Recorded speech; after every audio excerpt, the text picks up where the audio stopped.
Il derby è una roba bella. Sono arrivati anche i carabinieri. Non lo so, non lo so, non lo so, avranno visto anche loro il derby. Che bello il derby, che bello il derby, coreografie, proprio anche per... No, si respira un'aria diversa, no? C'è un pathos, una carica diversa in queste partite qua. E io i tifosi della Roma in questo momento li immagino un po' tutti con il santino di Svilar. Cioè, che portiere è Svilar, ragazzi miei, una roba veramente fotonica.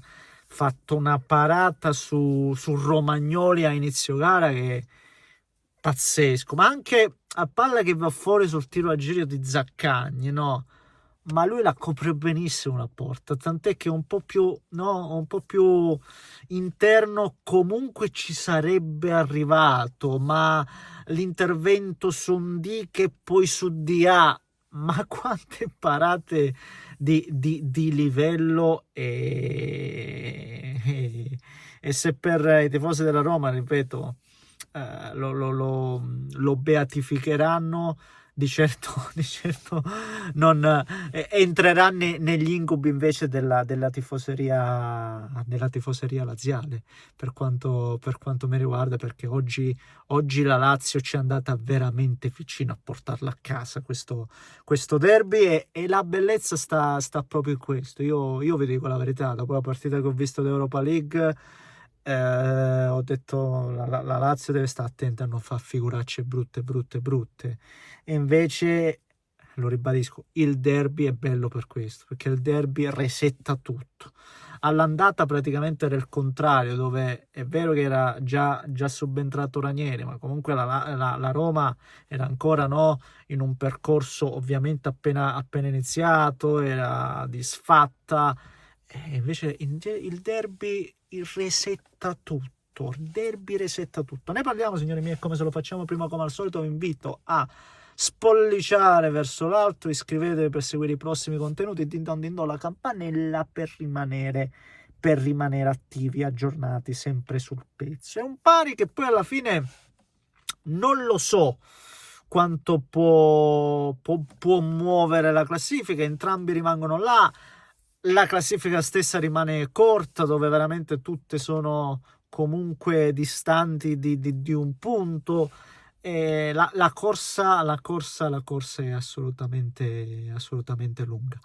E ragazzi, cosa vogliamo dire? Sì, buonasera. Qua sono fidanzato, sto registrando un video per YouTube.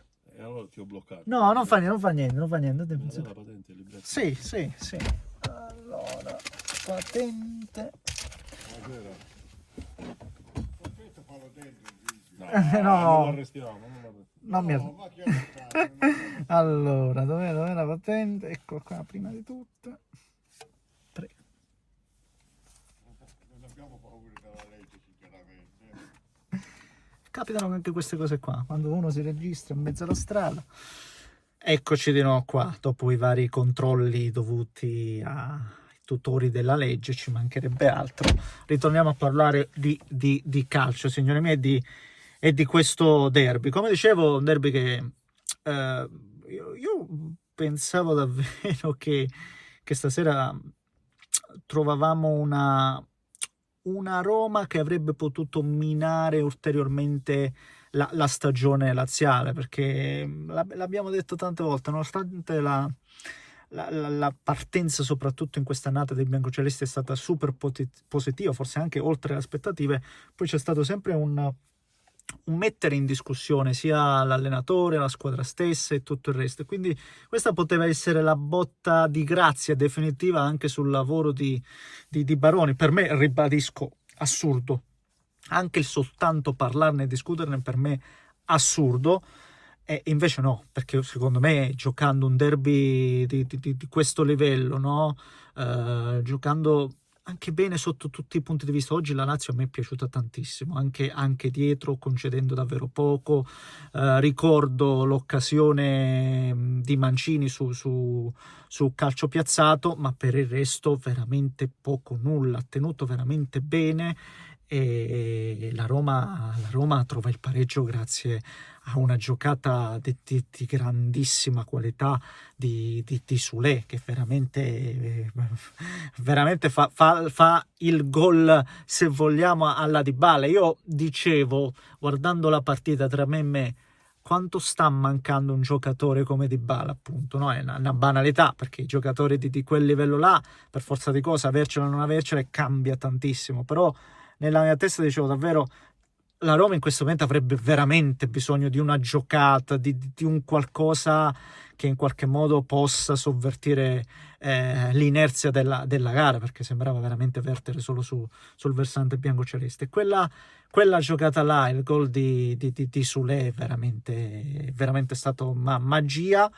Forse Mandas, se non avesse fatto il passo, però andiamo a valutare il pelo nell'uovo. Tra l'altro Mandas sul colpo di testa di Mancini, anche lui era stato molto molto molto bravo, perché anche quella è una grandissima parata, senza ombra di dubbio. Ma aspettavo qualcosa in più della Roma, ma me l'aspettavo assolutamente. Vuoi perché Ranieri, sai, ha questo score positivo, appunto, nei derby, vuoi questo, vuoi quello, l'ultimo derby di Ranieri, però alla fine la Roma porta a casa questo pareggio, che non so onestamente quanto possa servire. Di certo è che, per quello che abbiamo visto, per la Roma è un buon pareggio. Secondo me invece rimane un po' l'amaro in bocca per il laziale, perché anche nel finale, se penso a Noslin per esempio, lì ragazzi ti trovi praticamente con 7 metri di porta davanti e tu addirittura non la prendi, cioè davvero cioè, delle situazioni che si potevano senza ombra di dubbio sfruttare meglio. Ma sono entrati bene tutti nella Lazio, anche Pedro stesso, ragazzi, ha aggiunto, forse appunto Noslin, no? Magari quello che poteva fare di più, però è un buon derby per la Lazio, perché nonostante magari non muove la classifica, quindi in chiave lotta Champions, perché punti alla mano, si lotta, è come se si lotta, però questo può dare il via a una grande prestazione nel ritorno di Europa League, dove la Lazio deve fare bene. La Lazio, secondo me, se offre questa prestazione col Bodo, ha buone chance, no, di avere la meglio. Quindi vediamo un pochettino quello che succede, che sia un boost di energia onestamente, e che dia la svolta a questo finale di stagione, onestamente. Ragazzi, io vi salutiamo anche gli amici della legge che stanno andando via, e io posso veramente abbracciarvi tutti. Grazie ancora e a presto, buonanotte signori miei.